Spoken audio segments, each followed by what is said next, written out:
Don't replace your Dell Inspiron 27 all at once just because it won't get past the black or blank screen. We will diagnose startup issues, recover Windows, repair damaged files, and use command prompt tools to restore your PC.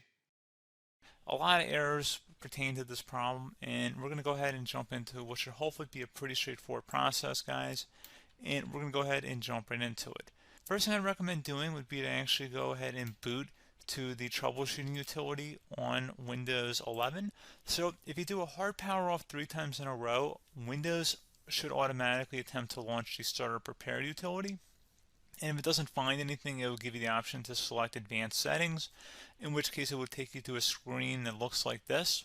Now, if it does not take you to a screen that looks like this, or you're unable to get to that, you can also download the Windows 10 Media Creation Utility, or Windows 11. They probably will make a creation utility for Windows 11 at some point.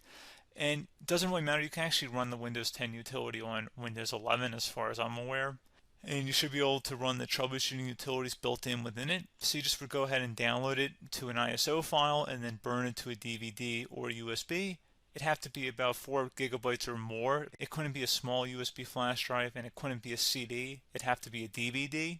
And then you boot your computer from it. So depending on the computer manufacturer, you'd have to tap a different key on your keyboard in order to launch that menu, in order to select what boot drive you want to go off of. So it could be anything between the escape key, F2, F8, F12, for example. And those are the function keys on the top of your keyboard.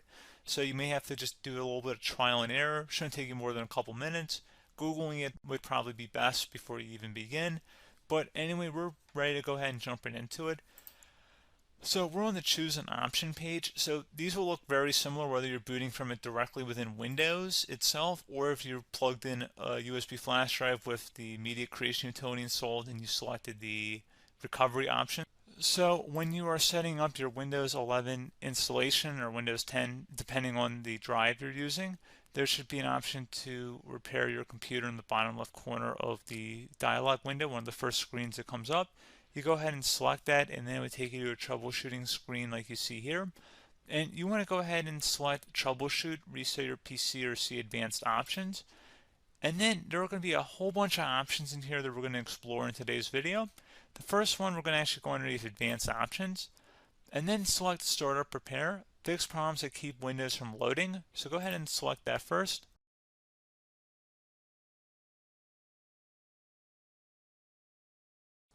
Okay, so you can see it could now repair our PC. That was our first option we could try. Something else, if we go back into advanced options here, and then select troubleshoot, we're going to go underneath advanced options again. You can go ahead and actually access safe mode by selecting startup settings. And then if you select the restart button, you have the option on the screen, select safe mode with networking, which will give you a key on the screen. It'll tell you which key to press to enter that.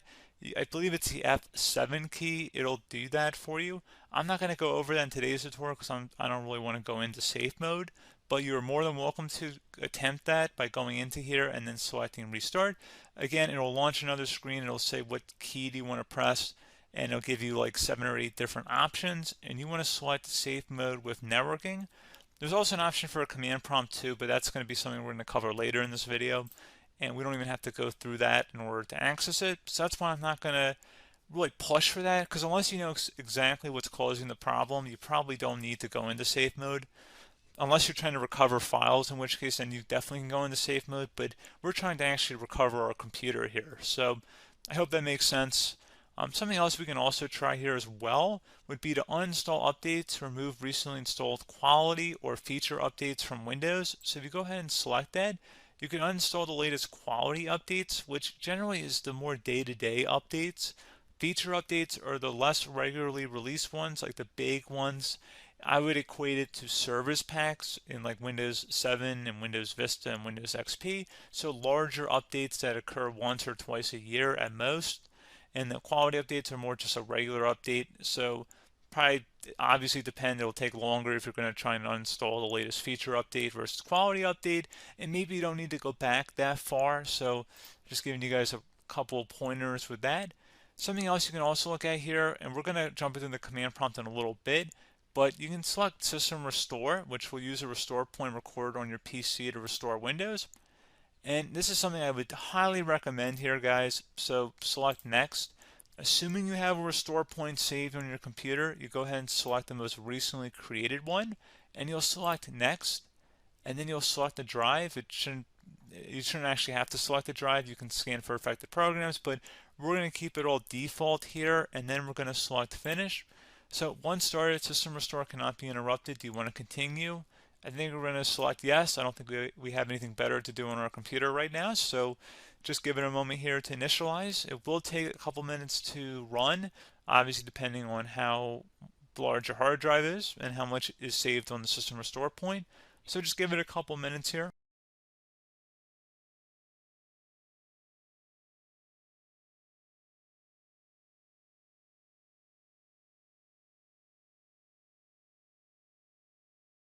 Okay, so you can see the system has been restored successfully. We're going to go over a couple different methods in addition to that if that did not work. So I'm just going to pause the video and we're going to start back on the recovery screen that we started with. Okay, so a couple other things we can try here too. If you go back into troubleshoot, you can select reset your PC, let you choose to keep or remove your personal files and then reinstalls Windows. You can select to keep my files, which will remove apps and settings but keeps your personal files. You can also select remove everything, which will remove all of your personal files, apps, and settings. So this is more of a factory reset, the second option here. First option, it should not delete all of your personal files. However, it will pretty much clear most of your programs, and keep in mind, there's no guarantee that your information, number one, is even still available and easily recoverable on your computer to the point that you actually would be able to recover anything. And the second point is that there's always a chance that it won't actually recover and it will just do a factory reset anyway. So there's no guarantee that actually would keep your files anyway. So I would recommend trying to get a recovery tool and backing that up first before selecting it anyway.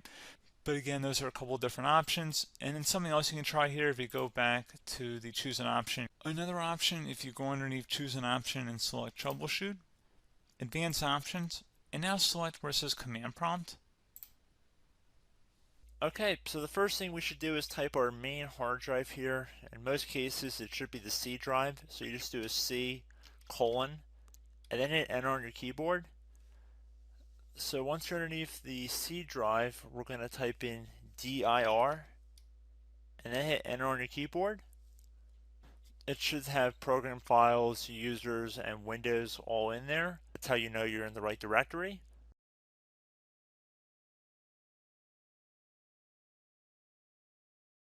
In some cases, it might be the D drive as well, so just keep that in mind.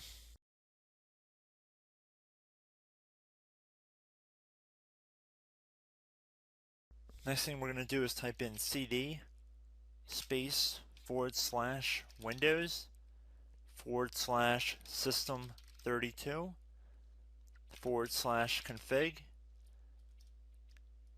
and then you're going to hit enter on your keyboard.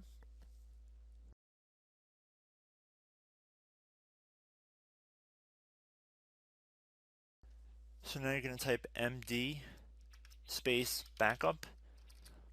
If you've seen other tutorials, it might also say to put down md backup. That's because the backup name is pretty common when you want to back something up. So you can name this whatever you want, doesn't have to be backup. So if you've already made a backup folder in the past, you could do backup 1, for example. So once you're done setting the name you want the backup to be called, hit enter on your keyboard again.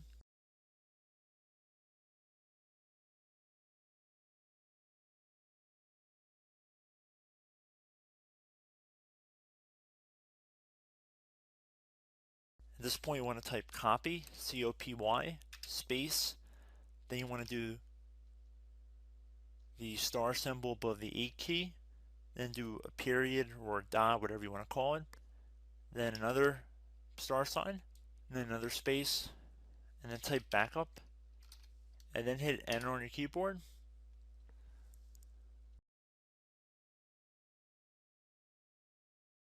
Now you want to type cd reg back, REG BACK, and then hit enter on your keyboard. So now that we are under the reg back, so now you want to type dir again, and then hit enter.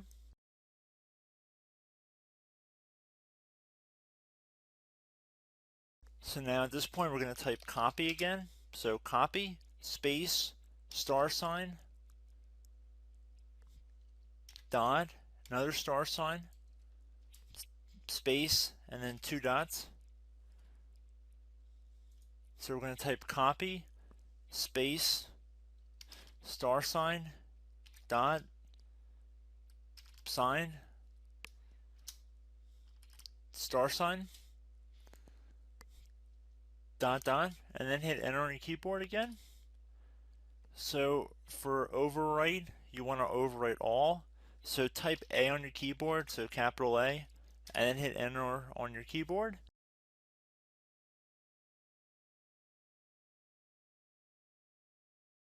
So at this point, you should be good to go. You can close out of the command prompt window, and if you accidentally continue to Windows 10, you should be all set. So I hope one of these 3 or 4 different methods we went through in this tutorial helped you guys out.